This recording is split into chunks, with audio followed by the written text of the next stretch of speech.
Hey, Steve here. I hope you are doing well.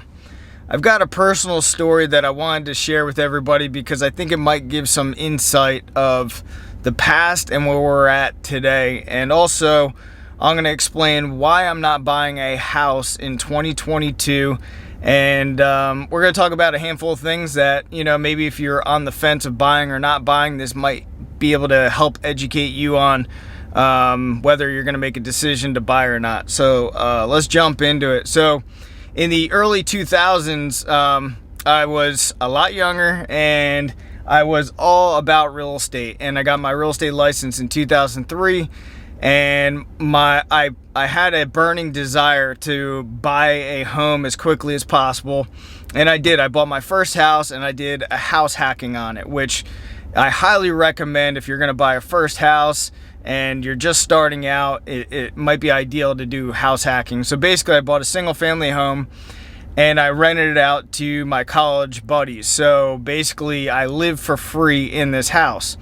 Now, 2 years later, I ended up listing the house and selling it, and because it was my primary residence, I didn't pay any taxes on that gain. So I took that money and I came across a townhome. And I was like, I can afford this townhome. It was brand new. I bought pre-construction. I was like, I can afford this on my own without house hacking. I want my own place, which I should have kept house hacking. But anyway, I picked up this townhome, and it was awesome. I felt like I got ahead in life and I achieved something, and it felt good. And the market at the time just shot up, and in a very short period of time, I think I only held onto that thing for about 6 months, and I made about $100,000 on it. And I was super stoked. I did have a taxable event on it because I did not hold it for 2 years, which I should have. And that's an IRS code. You guys can check that out. I'll link it down for you guys as well. And anyway, I sell this townhome. I make $100,000. I'm stoked, and I'm on to the next, looking for the next deal. I knew in my head that something wasn't right. How did I buy a property for X dot? I think I paid like $120,000 and ended up selling it for like $220,000 or $230,000. And I just knew, like, I didn't do anything to the property, and I knew something was off. Something just wasn't right. And anyway, despite my hunch, I went and I bought a condo, and bought a condo on the water, boat dock, everything else. I picked it up for $300,000. And I know some people might be saying, the last real estate crash, completely different. And I agree. It's a completely different market. Pretty much 50% of loans were predatory loans, where they're adjustable rate mortgages or negative amortization loans. So a lot of people's mortgages ballooned. So I get it.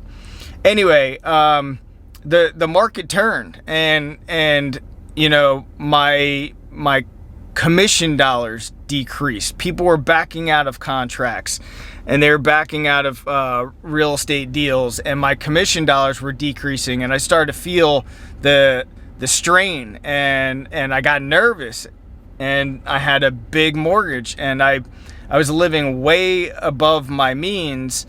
And that got me into a really bad position because at the time we opened up our real estate brokerage in 2006, and I had to make a decision. And that decision was I had to reduce my personal overhead as low as possible in order to make sure that I kept the doors open in our real estate company. And I decided to sell the condo, but the problem was I was completely upside down. And it was a long, drawn-out process with the bank, trying to do everything I could. I tried to refinance. It was a complete mess. And I ended up short-selling that condo, the same condo I picked up for $300,000. I ended up short-selling it for $85,000. Now, if you told me back then that I would sell that property for over $200,000 less than what I paid for, I would have thought you were completely nuts. And a lot of experts at the time, and I really was not following economics in any sense, whether it was micro or macroeconomics. I was just in the business of selling real estate, helping people sell real estate and everything else. And this is one of the reasons why I have this channel, because I want to give a perspective on things. I want to give a perspective on things for people to really just digest, you know, a different perspective than you see it a lot on mainstream media.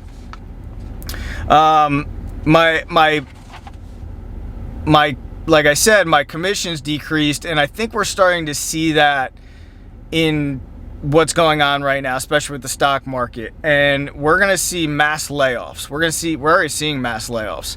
We're going to see mass layoffs in tech.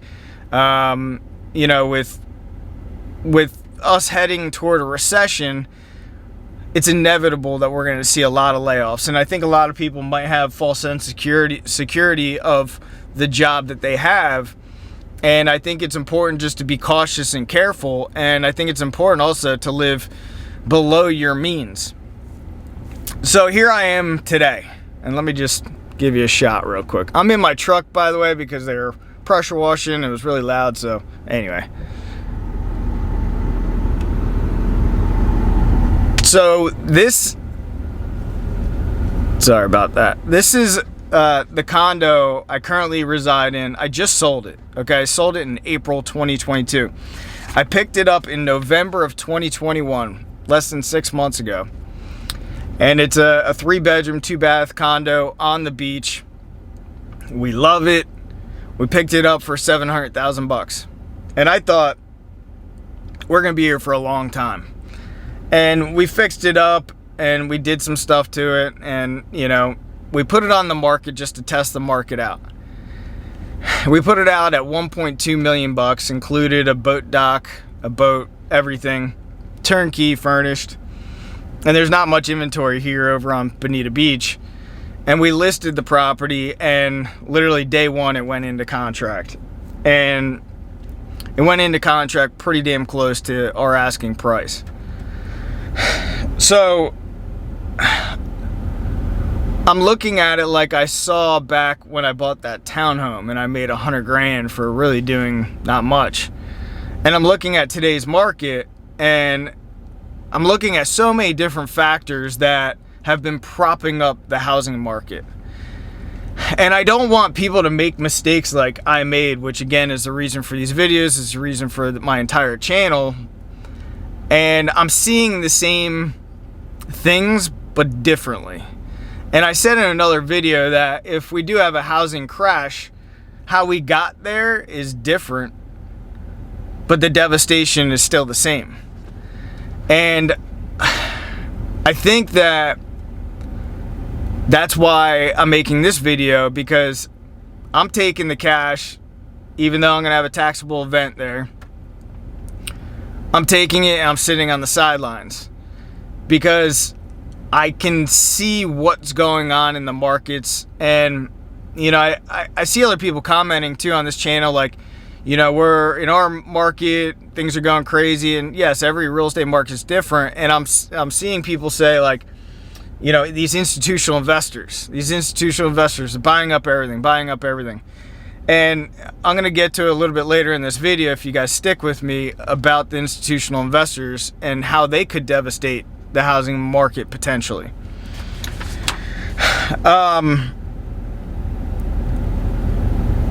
Now,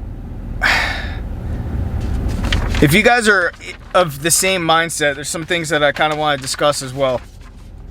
So markets, they're mainly driven by emotions.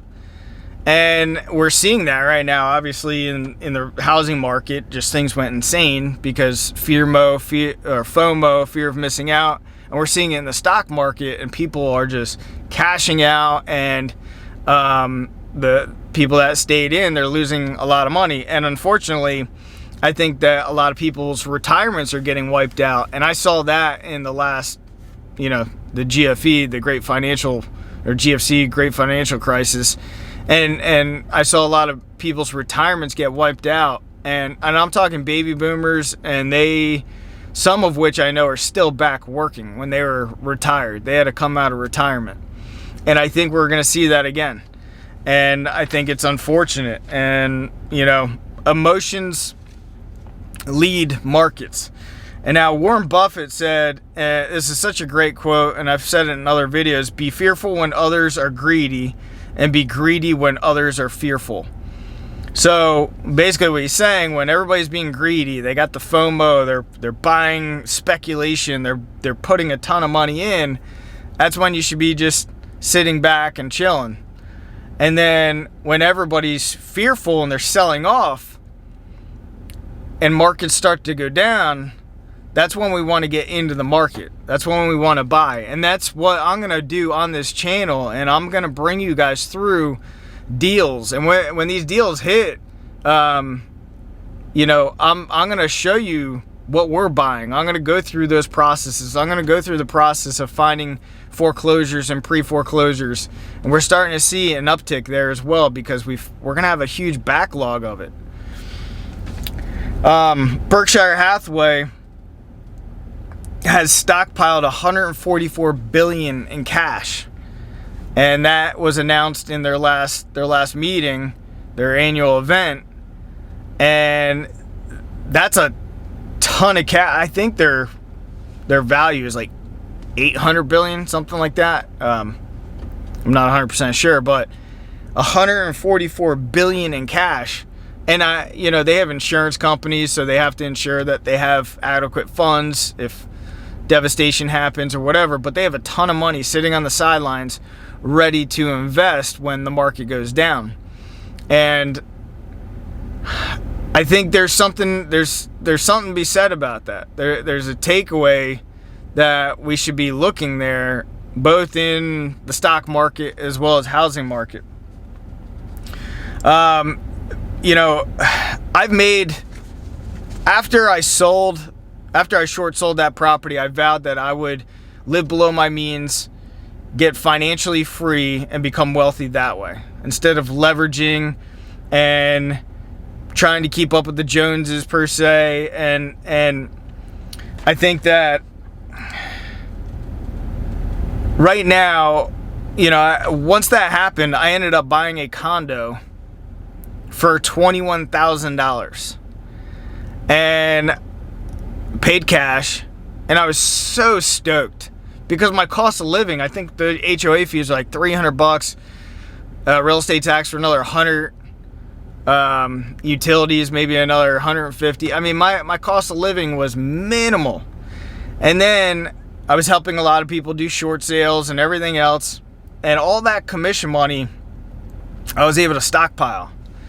And now I'm at a point where I'm selling, or I sold, we're doing a lease back for a few months on my beach condo here. I love it here. I truly love it here. I love the people here as well. But I'm doing a certain amount of sacrifice. I'm probably going to move inland and literally rent for a year. And I'm not going to enjoy that at all. I'm probably going to have to take much needed vacations out to the beach, or maybe rent some beach properties here and there over that 12 months. But I'm sacrificing now. And I think that that's important. I think people need to understand right now is the time to sacrifice and stack cash. And I could go and pay $5,000, $6,000, $7,000 a month for an annual rental out here on the beach, but I don't want to do that. I want to stack as much money as possible, because I feel that I know what's coming and there's better deals coming up, and I'm going to invest in a bunch of real estate, and I want to have as much money stacked away as possible to buy investment properties as well as buy our new home when that comes up. And people will say it's better to own than rent, and I'm going to tell you right now, it depends. It depends on people's circumstances and personal situations. There's some people that they want to move from up north or whatever, come down and move once, and that's fine, and lock into a 30-year fixed or whatever the case is, and hopefully you can pay down that debt, pay off that house in the future, whatever. But if you are in the mindset of I can afford that payment, but you realize that you just signed off on a $450,000 loan, you got to pay that back. No matter if the market goes down or what, you got to pay that back. And if you're upside down for some reason and you have to sell because of a job loss or a reduction in pay or something happened in a family or whatever that caused you to move, or a divorce, over 50% of divorces are because of financial problems, then you guys might be upside down and you might be in a position where you're going to have to short sell your property, which is a better alternative than a foreclosure. And it's just important that people understand that renting is not, rents are high. I get it. But it's not a bad thing, because after that rental period ends, you're free. You can move on. You can figure things out. You can buy down the road. And real estate down the road a year from now, in my opinion, is going to be cheaper. Could be much, much cheaper. There's so many other factors, inflation, fuel prices. I'm not going to get into that. There's a bunch of videos on this channel too that talk more about reasons why I think we're headed into a real estate downturn. Another thing that's a little scary and disturbing is not just people, but businesses are over leveraged. Right now, people, just regular average people right now, and hopefully it's not you, they have so much credit card debt right now. They have so many car payments. They have really high car payments. They have incredible amounts of student debt. Their cost of living is really high with their home and everything else. And I think that the big spike that we've seen recently in credit card debt is a telling sign that people can't afford their bills. I think that they're actually leveraging their grocery bills. I think people are going in, and again, hopefully not you, I think people are going in and they're utilizing credit cards to finance food for their family, because they need that additional cash to pay their mortgage and pay their car payment and so forth.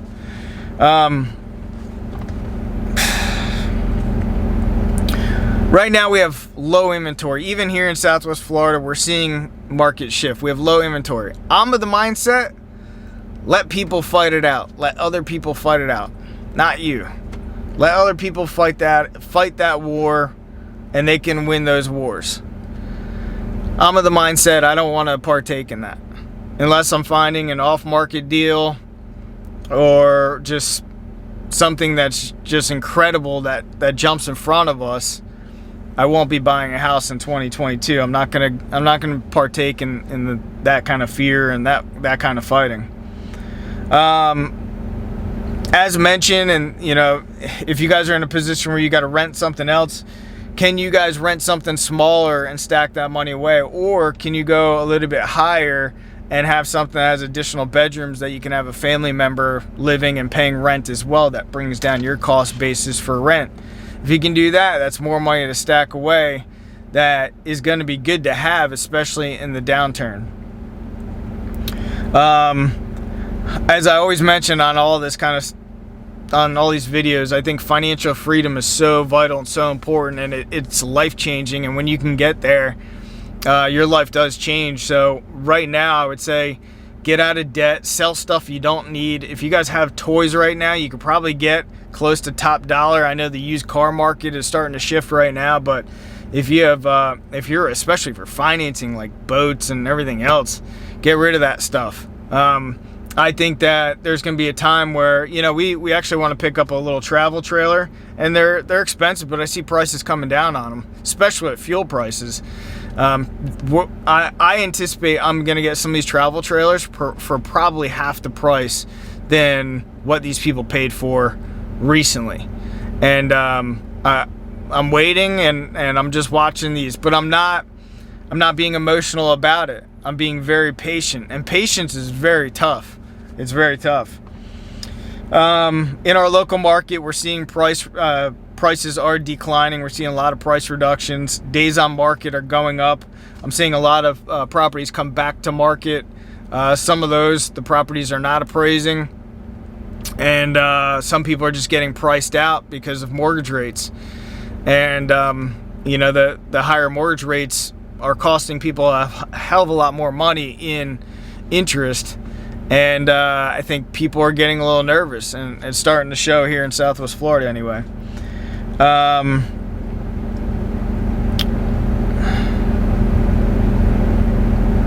So we have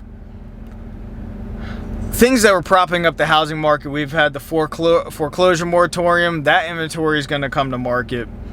Eviction moratorium, finally, we're going to start seeing landlords that are going to list their properties.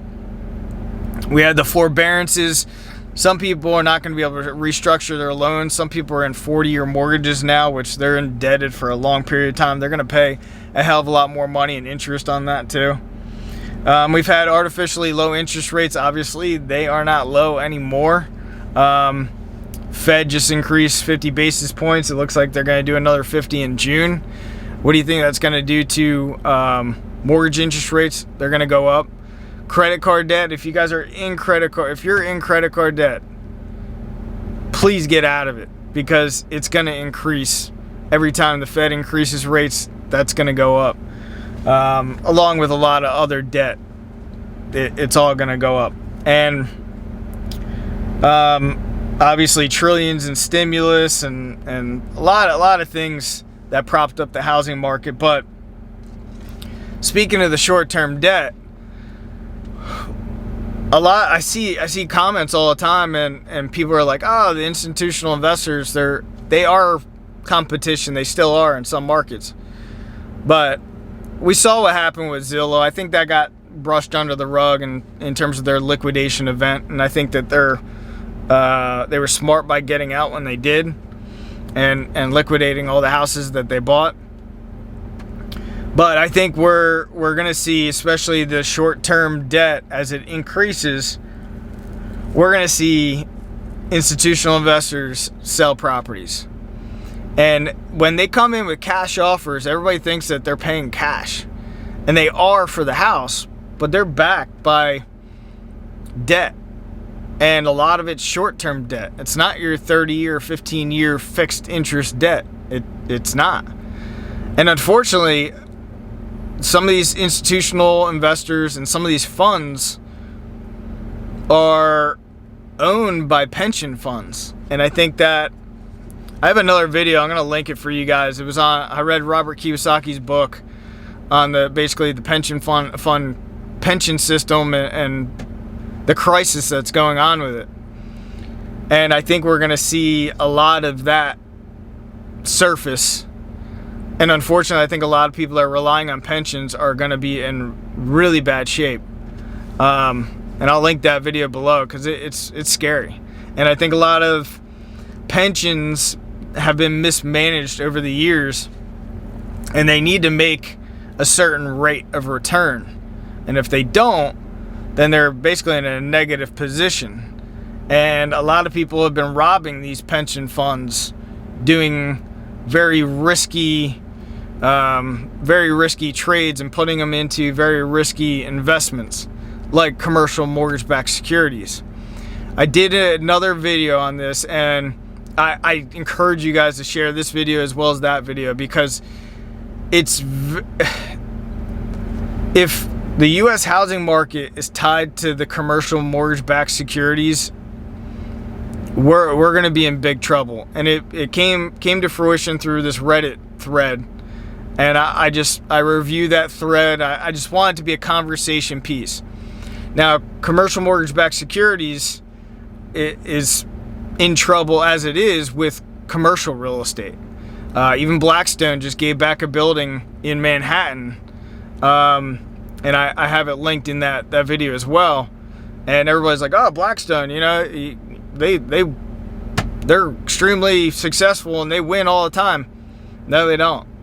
And they just gave it back to the bank for like $360 million after they did a full big ass renovation on this building too.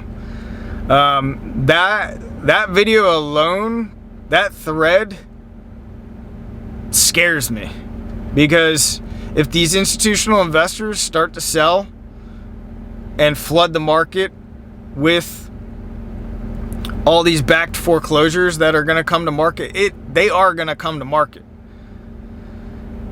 we're gonna have a lot of inventory, not to mention all the building that's going on. And I know everybody's saying we haven't been building enough. We haven't been building enough.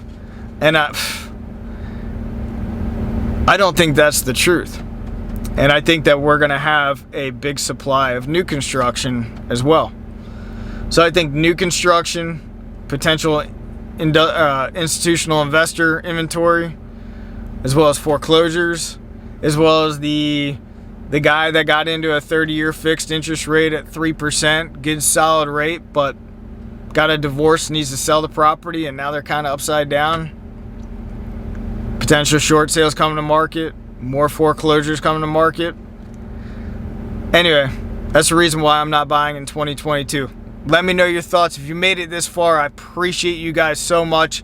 And if you're not a subscriber, consider doing so, because I'm just going to keep you guys up to date on housing. Thanks for being here.